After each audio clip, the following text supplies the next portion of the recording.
దీక్ష 12వ రోజుకు చేరింది. ఆయన ఆరోగ్య విషయంలో డాక్టర్ల ప్రకటనలు గందరగోళపరిచేలా ఉన్నాయని ముద్రగడ బంధువులు ఆరోపిస్తున్నారు. హెల్త్ బులెటిన్లపై అనుమానాలు వ్యక్తం చేస్తున్నారు. ముద్రగడ జ్వరంతో బాధపడుతున్నారని అంటున్నారు.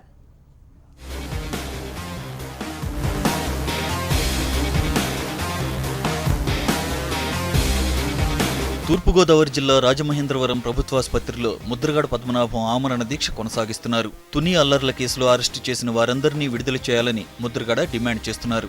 అరెస్టైన వారిలో ఇప్పటికే 10 మందికి బెయిల్ వచ్చింది. మిగిలిన వారు కూడా బయటకొస్తేనే దీక్ష విరమిస్తానని ముద్రగడ స్పష్టం చేశారు. అటు ముద్రగడ ఆరోగ్య పరిస్థితి విషయంలో ప్రభుత్వ డాక్టర్ల ప్రకటనలపై ఆయన బంధువులు అనుమానం వ్యక్తం చేస్తున్నారు.